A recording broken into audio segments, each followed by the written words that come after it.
Tu as sûrement entendu dire que courir, c'est très mauvais pour le périnée. Alors, je vais t'expliquer ce que moi j'en pense. Si tu n'as pas de problème de périnée et que tu es déjà une coureuse, alors pas de souci, tu peux continuer. Si tu n'as pas de problème de périnée et que tu veux te mettre à courir, alors il va falloir commencer de façon progressive.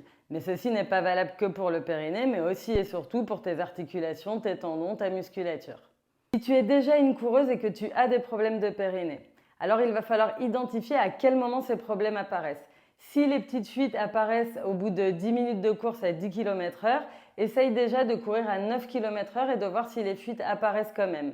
Ensuite, tu peux aussi essayer de diminuer le temps de course et d'entrecouper avec quelques temps de marche rapide, pour essayer de pratiquer l'activité sans déclencher les symptômes.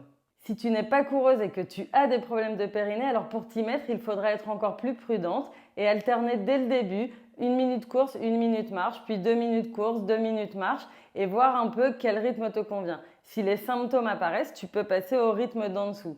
Quelque chose qui est valable pour tout le monde, c'est aussi de réduire la taille de la foulée pour augmenter le nombre de pas par minute afin de diminuer les impacts. Ceci permet d'atterrir bien sur le milieu du pied et de diminuer la pression qui s'impacte sur le périnée.